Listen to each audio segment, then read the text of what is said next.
but his 2 kids and his wife. And that's something that I hold dear too, but ultimately when it comes down to what sold me on him was his stance on education.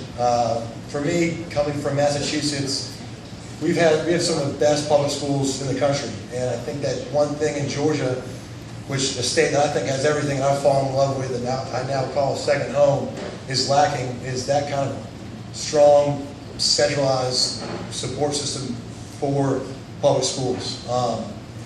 It seems like the 20,000 family members I have, they've all been in the public school system. There's ADs, my mom's a school nurse, you name it, and they've always been treated so well. They've been paid well enough to, my mom's a single mom, she raised me and my 3 sisters, and she did it on a teacher's salary. And that's something that we need to help build in Georgia, and I think the right man to do it is Jason Carter. So ladies and gentlemen, Jason.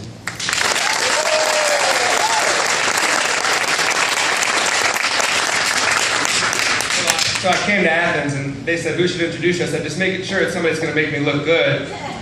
They pick Artie Lynch, who's like this strapping, gigantic 3rd round draft pick, 2nd round, 2nd, 3rd. But no, I really appreciate you.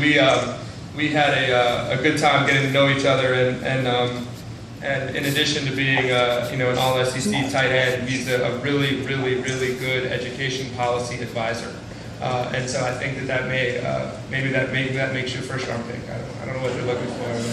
Yeah.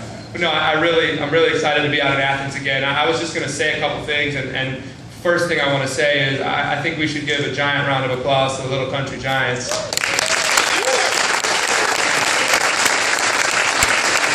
Who are my good friends and who play wonderful music. They record great CDs. They have very good-looking shirts for sale. They have very great CDs that I have in my car that are also for sale. And in addition to, after you've given all the money to my campaign that you can, you should definitely buy a CD or a shirt.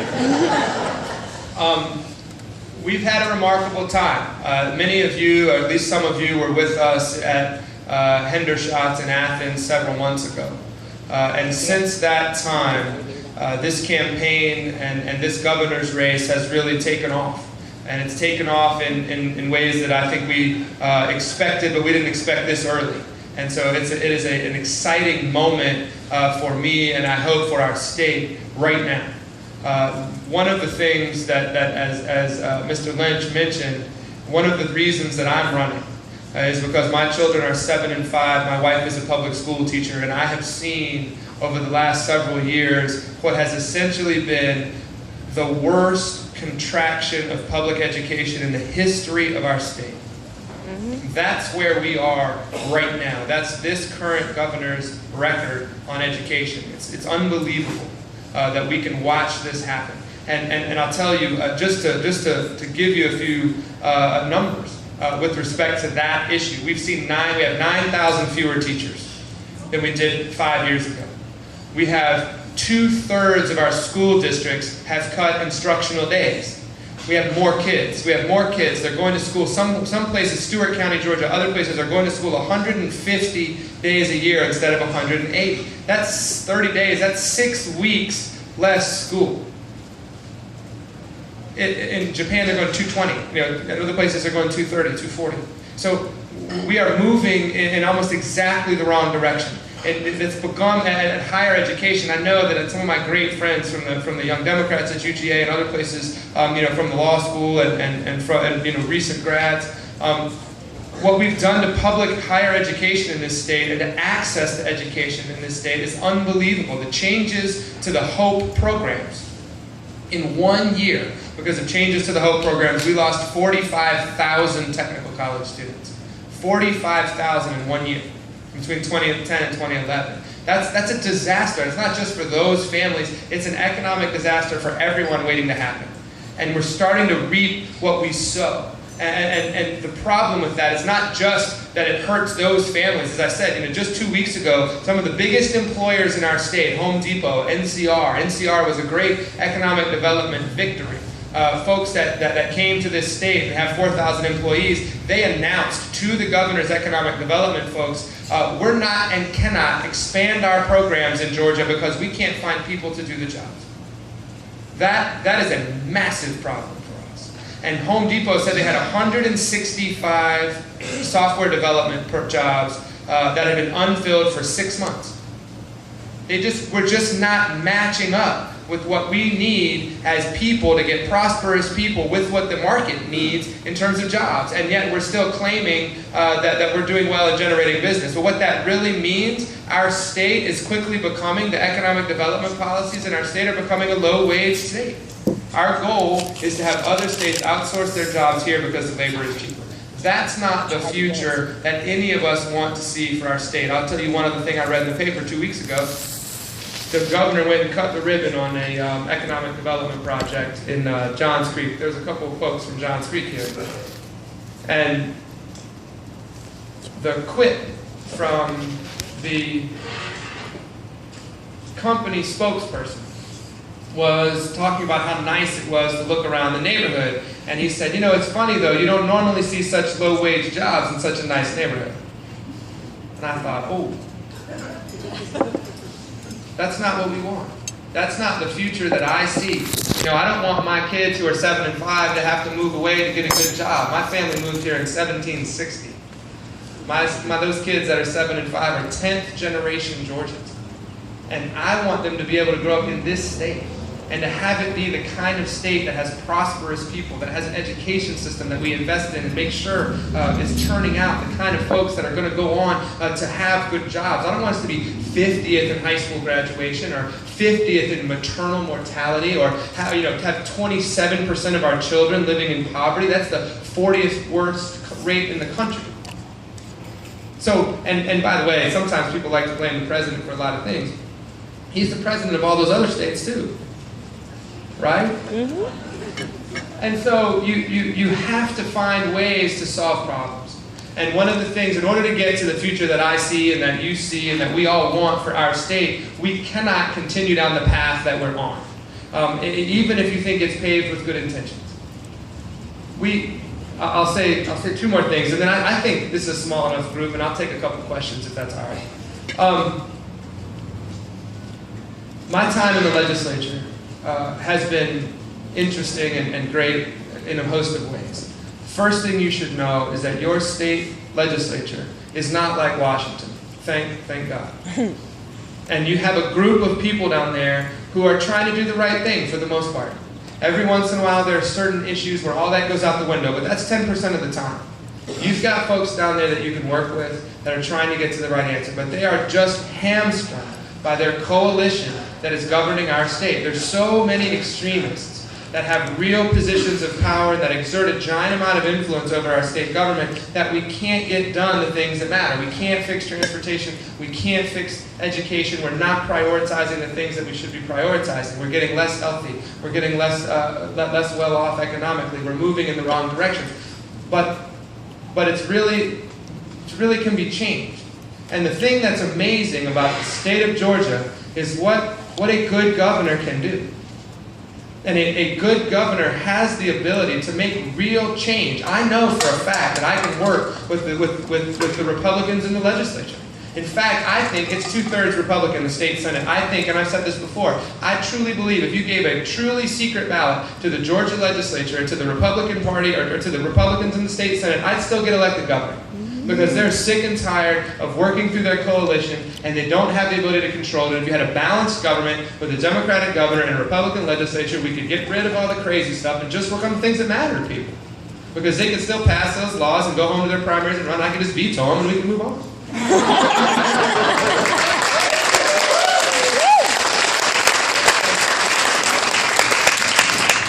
And Artie can tell you when he came down to the legislature, where folks get along. They're ready to do something. They just feel hamstrung by the fact that they can't blame it on somebody else. And so I'd give them that perfect opportunity.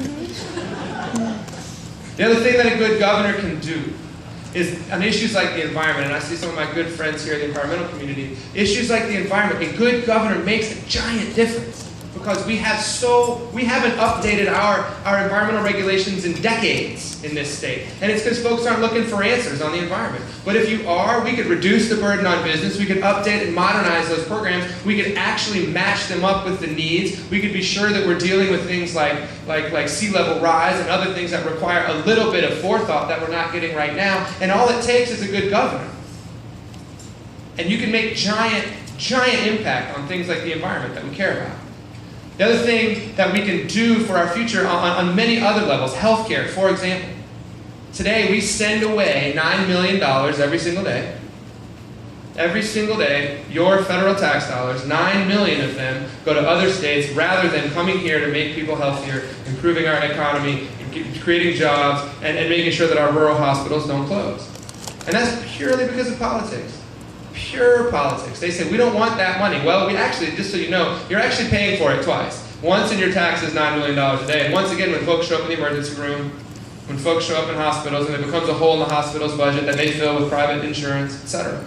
So we're actually paying for it at least twice, just because of politics. And folks are so consumed with what goes on in Washington sometimes that they forget that they're supposed to be governing this state and doing what's right for the taxpayers here. And I think one of the fundamental problems with the folks that are in charge of the state government right now is that they don't actually believe that government can succeed at anything. And if that's true, if that's your belief, you're going to not look for answers when things go wrong. That's your expectation. We're actually not going to succeed in this project, so we're going to give it exactly that much effort. And again, you end up with the problems that we see in education. You end up with the problems that we see on the environment. You end up with the problems that we see in an economy that has stopped working for the middle class, with becoming a low-wage state instead of a state where people are getting ahead. And it doesn't have to be that way. It doesn't have to be that way. And the future that I see is one that I think we all share. It's a future that looks like a fast-moving economy that we could do. It doesn't have to be just in Atlanta or Athens or places where you have concentrations of folks that are going to charge out and be critical thinking entrepreneurs and running tech companies, etc. I was in Columbus the other day and sat down with a huge group of folks from the tech community in Columbus that are pushing for the economy of the future and believe that it can exist and thrive in Columbus. And we go to Vidalia, Georgia, and elsewhere where they're looking at new ways of growing economies in rural Georgia that are forward-looking, that involve alternative energy, for example, that involve distribution and production processes and processing of agricultural products. There's ways to do it if we're looking for answers, but the folks that are there now have stopped. So the last thing I'll say, and then I'll take a couple questions, is, well, first of all, I was raised in the Baptist church, so I get to say in conclusion 3 times. I think I've said it twice. That might have been the second time I said in conclusion. Last thing I'll say before the last thing is that the solutions to some of these problems are not complicated. And again, good governor can do something for our education system that enforces a real priority. The governor has to present a budget. No matter what the legislature does, the governor is the one that presents the budget. If I present 2 budgets, which I will do, you'll have an education budget and you'll have everything else. And that's what priority looks like. You start with education. There'll be the lottery-funded programs, K through pre-K, the HOPE programs. It'll be K through 12 education, and it'll be higher ed. And you will never again have a place where there's no political accountability for what they've done. Many of you are involved in higher education. We spend half as much per student on higher education compared to 10 years ago. Half per student. Okay, that means that 10 years ago, we were the folks that are now going to our schools. I'm going to give this to somebody else.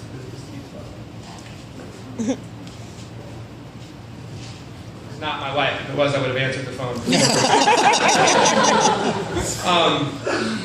But we won't be able to have these secret policy changes where things just get bled dry anymore. There'll be political accountability. There'll be transparency for what goes into the education system from the state.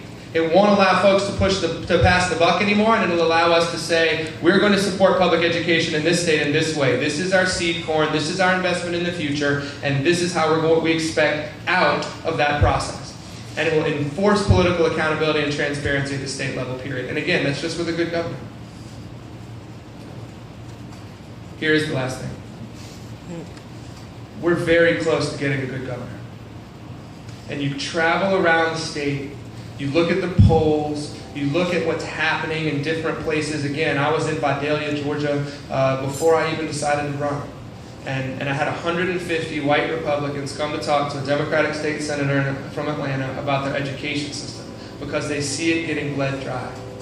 And you've got folks, when you undermine the education system in rural Georgia, when you undermine hospitals in rural Georgia, you're not just compromising their health, their education, their future, you're undermining the economic centerpieces of those communities.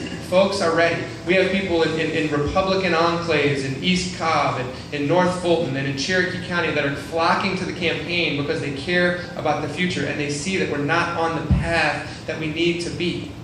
And they're ready for some new ideas, for some new vision, for some real ability, for some real problem solving again. And it's incredibly exciting. And the polling numbers that are out there, we've had 6 public polls over the last several months. And in every single one it shows a dead heat. I'm ahead in some of them, he's ahead in the others, but in all of them it says we're within the margin of error. And nobody expected us to be there. He spent $3 million. He's been the governor for 3.5 years. And on some level, when you're at 43% and you've been the governor for that long, you've spent that much money, folks have made up their mind about you. And I'm lucky because I got to pick my opponent in this race. But the door is open. The door is open. And that bright future that we all believe and know and can feel and taste and see in our own lives and for our own families and for the other people who live in Georgia, it's attainable. And there's no reason to wait. There's no reason to delay anymore. And if you give folks, if we make that investment, if we are able to put a good governor in the governor's mansion and in the capital in this state, we can begin to make these investments and we'll begin to reap what we sow in a very new and vibrant and different way. And that opportunity is real. And the fact that y'all are here is meaningful to me. I really, really appreciate it. I'm glad to be back in Athens. And I'm excited. And I just am happy to be here. And I want to say thank you, and I'm happy to take some questions. Thank you.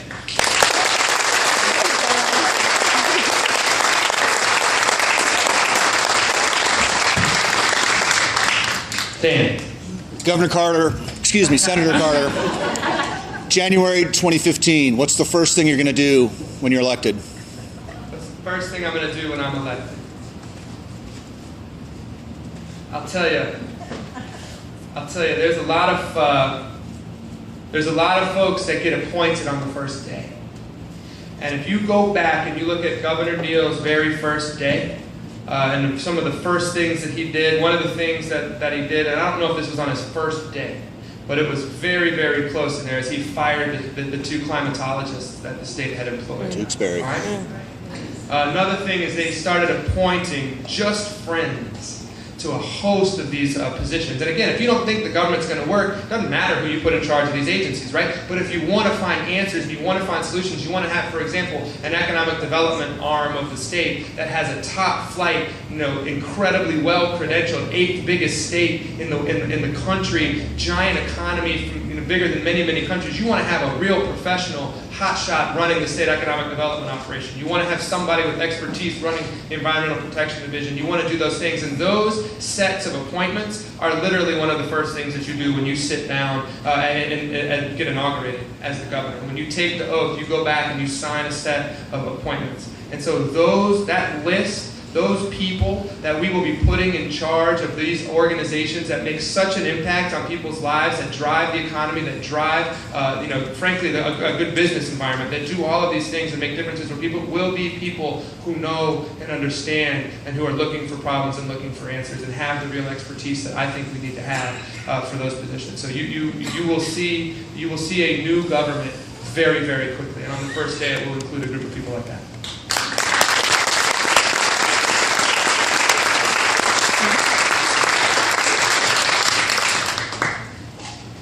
Yes.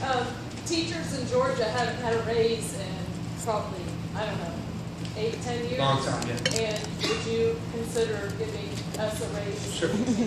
Yeah. Here. My wife is a teacher, as I said, and one of the biggest issues in this race, in my opinion, is, and frankly for the future of our state, is how we treat our teachers. And here's why I believe that. There is nothing that will have a greater impact on educational outcomes than having the ability to recruit and retain and then well support the best teacher workforce we can find, period. That has to be our primary, we should get along with that. So much of the time we act like teachers are the problem. We have to acknowledge that they have to be the solution. And so if we're looking for teachers to be the solution to our issues, we have to be sure that we're, again, recruiting and retaining, and we have to focus on that. So there's two things that I will say. One is, there's a bunch of people here from Calhoun, Georgia, okay? Calhoun, Georgia. That community is testament to what one really, really good teacher can do. Because, and I'm not saying that the entire community, there's only one teacher, but there's a woman that was a debate coach there. That was my mom's debate coach, and then that was the debate coach when I was in high school, and there was a bunch of people here as debate coach, okay? And she's the kind of person that can instill in folks a desire to learn, change the way that they look at the world, and be that spark of inspiration that transforms folks into being in a culture of learning and teaching and moving forward. And those are the kind of inspirational people that I think we have to have. So that's the point that I think we have to drive. And everything that we do in our education system has to go through that lens. Here's the budgeting point that you're making. Just this year, to demonstrate what a shell game we have right now with respect to our education funding, Governor Deal in his State of the State address said that he was going to put $300 million, $312 million into the education budget. And with that money, we were going to add instructional days, end teacher furloughs, and give teachers a raise. That's not going to happen. Okay, $300 million doesn't do that. You have to change the way we fund education funding in our state, and that's why you put the budget together in the way that I described. It's not a shell game. You don't get to stand up and say, hey, we're going to give everybody a raise, and then add a tiny amount of money and leave it to the locals. You have to be very, very clear about it. But we will, without making too many campaign promises at all, there's no doubt that my very first priority will be ensuring that we support teachers the right way and that we're honest and transparent about how to do the education budget. I believe that will result in a raise for teachers, but I'm not going to make promises like the current governor does without knowing that it's going to happen. So that's my answer. It will be my first priority.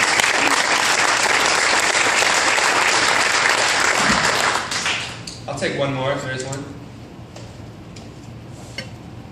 No pressure. I mean, I'll take two if you guys are ready for the last one. All right. Well, thank you very much for being here. I'll say one last thing. Oh, yes, there's a question. Beth.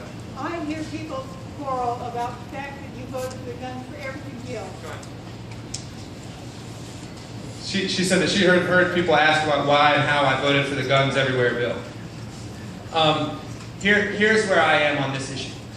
From the time that I began being in the state senate, I believe that this issue is the most geographically polarizing issue in our state. There are communities, presumably in Athens, I know in the areas that I represent, like Decatur, where people just do not feel comfortable with guns in many contexts. There's other communities across this state where people feel very comfortable and feel, in fact, more comfortable when they have guns around. The bill that we confronted, and my position has always been that we should let those communities make decisions for themselves. If there's a community, if there's a restaurant that wants to allow guns, they should be able to allow to people who are permitted. And again, we're only talking about people that go down, get fingerprinted, get a carry permit, and are registered with the state as somebody that has a concealed carry permit. So those are the only folks we're talking about. But if a restaurant wants to allow folks to have allow those people to bring guns, I think they should be able to. If a restaurant wants to say no guns, they should be able to. And what we've done now, and I think frankly the same thing with churches. If there's a church that wants to allow guns, I think the church ought to be able to do that. I think there's going to be a very small number that do, and maybe none. But if they want to allow them, then I don't think we should tell that church they're not allowed to do that. So that position has been consistent throughout. And those freedoms related to guns are things that truly matter very deeply to a huge number of people in this state, and very much so.